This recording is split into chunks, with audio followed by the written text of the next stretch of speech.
Well, hello there. Glad to see you. Glad you could make it back. Well, we need to continue the story. I apologize for being days late and sitting down with you, but things on the farm have been a little tumultuous, to say the least.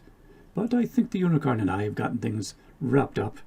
Hopefully, we can get back to sitting down at our regular scheduled times and telling the story. Now to figure out, where did we leave off? Well, before we do that, Vincent!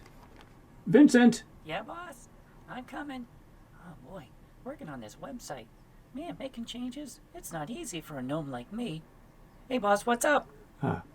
Vincent, can you do me a favor? Could you get the guest and I a mug of mead? Thank you very much. So, where was I? Oh, yes, the story, and where did we leave off? I think it was an interesting bit we just found out, did we not? Oh, yes. Yagwa said Baldwin cannot die.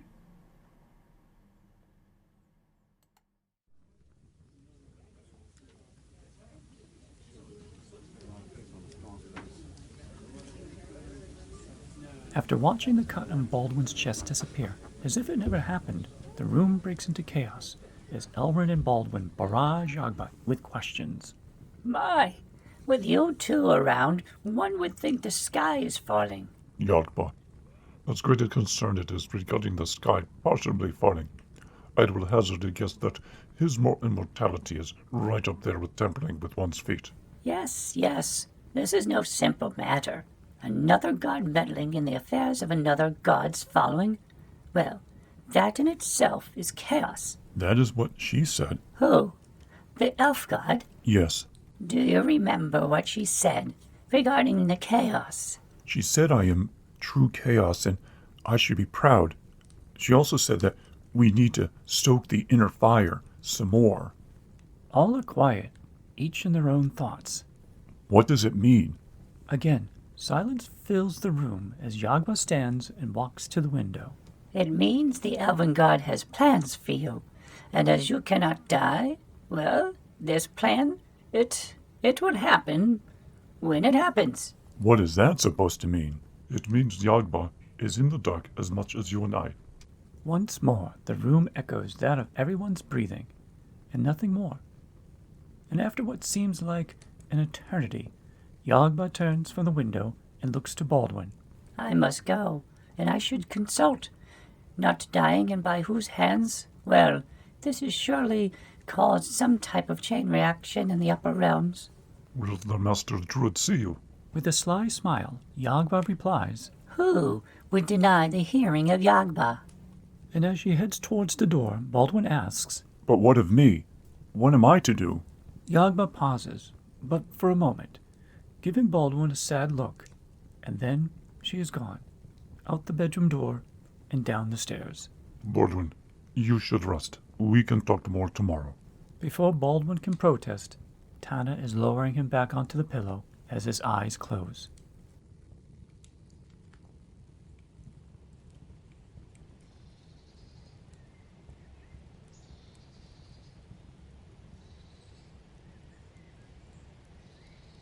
As light streams into the bedroom, Baldwin is woken by Jasper licking his hand. Opening his eyes, he finds his right arm has drooped off the bed. Petting the dog, Baldwin whispers, Oh, Jasper, what am I to do? Getting out of bed, Baldwin proceeds to dress, but then he pauses, wondering why. Sitting back down on the bed, he looks to Jasper, who's on his haunch, panting away. There is no one home for us now. No one home for me. Sliding off the bed and onto the floor, Baldwin pulls the dog in. If they hadn't gone to Marcus, they'd still be alive. For the next half hour, Baldwin cries into Jasper's fur and slowly crumbles to his side, moaning Sylvia and Byron's name over and over again.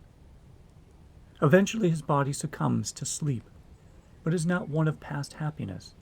Instead, it bears the sight of Sylvia holding the unborn baby outside her, and she is begging, pleading to save her, to save the baby. And as each dream cascades into each other, the pleas of help change from baby to Sylvia to Byron, and through it all, Baldwin is screaming out for mercy. Baldwin. Baldwin. As Baldwin yells out, he awakes sitting up. His arms are outstretched, and Tana and Elrond are to either side, each gripping an arm. Sweat and tears stream down his face. Why didn't she let me die? I know not, my friend. And, as before, the two elves try to console their human friend.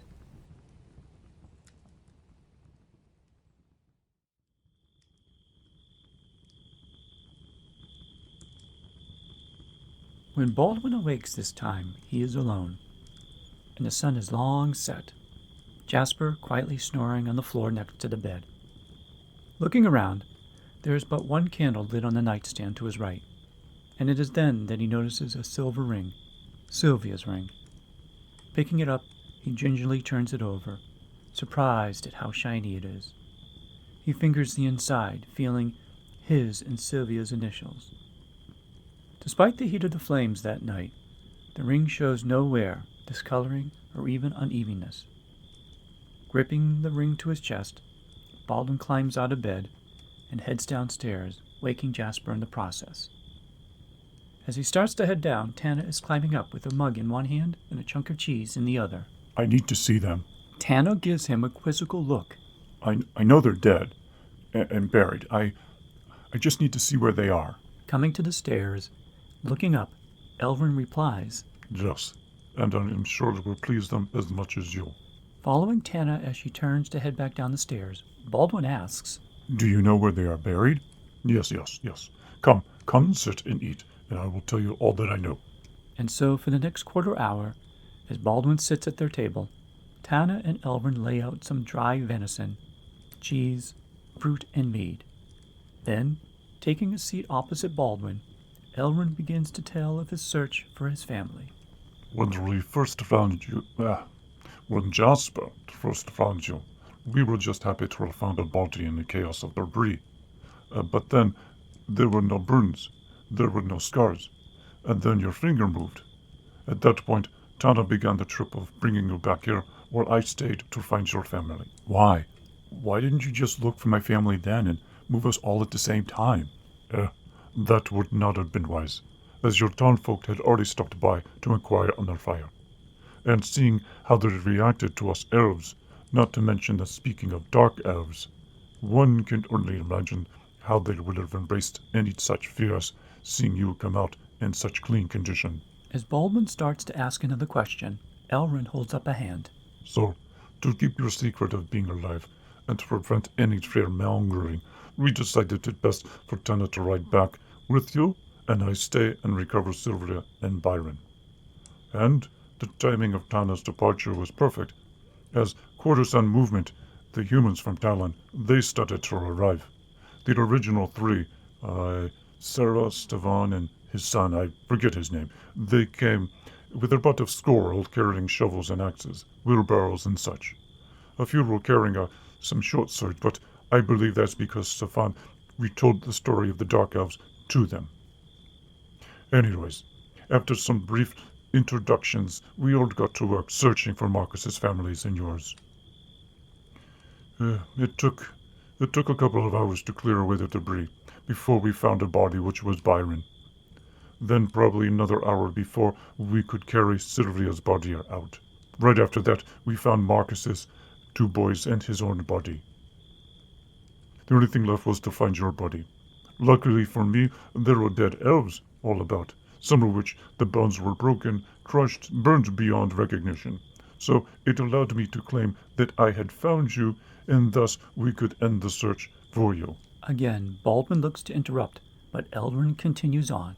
With one of the skulls partially crushed, I was able to persuade it was yours. The only difficult part was convincing Stefan that I was close enough to your family to take the remains and bring them back to the farm. That would be the best spot, though they mentioned something about bringing you to a plot next to a church in Talon. Needless to say, I persuaded him and the others so that this is where they are now. which of course brought up the question of what happens to your farm. It's my farm. My family's buried there. No one's taking that away from me. Yes, we'll agree. And Talon, no wait, Rufus had an idea. Talon? Rufus? Aye, do you not remember Rufus was shot by arrows that same night? Oh, yes, I had forgotten. It is all right, Baldwin. Suffice to say, between Talon, Rufus survived the poison-tipped arrows and made a full recovery. Well, because of his bravery, I got to at least see my family one last time. All take a moment to nibble on some food and sip at their mead, ruminating on what was been said. Well, as I said before, Rufus had an idea about your farm. He suggested that you sold your farm to Talon, with Rufus as a witness, days prior to the fire. That way no one can claim it, and well, with Talon's reputation and Talon, no one is the wiser. How do I sell it? Sell the farm before it happened? Rufus says it all comes down to dates written down, something he says he's very good at. Okay. Where is Talon and Rufus? Are they at the farm now? Talon is. Rufus is back in the hamlet waiting on us in our next move. Our next move? I want to see my family. Yes. We can set out tomorrow, no worries. But you'll have to remember, no townfolk can see you. Otherwise they will think you are some demon disguised as Baldwin. Who knows how you humans think regarding your deities. As Elrin and Tana begin to contemplate tomorrow, tears start to flow from Baldwin's eyes. You know, I really tried to save them. I know I couldn't have, but I just didn't care whether I lived or not, as long as they survived. Stupid thoughts. Who am I fooling? Everyone died because of me. Tana vigorously gestures, "No, you are not to blame. The Dark Elves are. Their queen is to blame most of all." Baldwin can only nod, tears still streaming down his face. Thank you. Thank you to both of you. I think I need to be alone now, to rest, before facing tomorrow. And with that, Baldwin gets up and heads back up the stairs with Tana and Elrin nodding solemnly. Sounds of little paws follow along up the stairs, and, climbing into bed, still clutching Sylvia's ring in his left hand, all he can do is try to hold in the grief while his eyes betray his sorrow.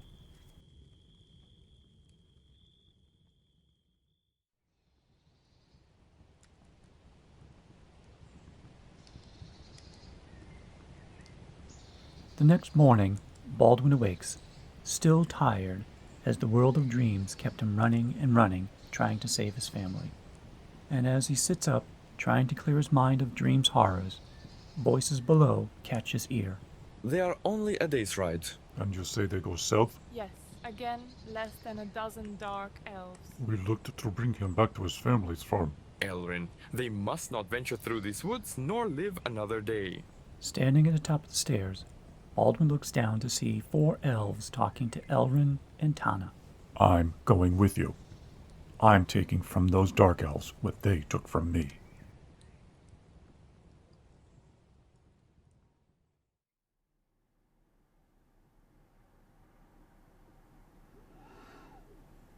Okay, well, that will be it for today. We'll continue the story, but for now, that'll be it for the storytelling. Sad about Baldwin and his family. I'm curious. It's been a while since I told this tale, and how he comes out of this would be very interesting. Anyways, I look forward to sitting down and continuing this tale with you. Until then, you be safe.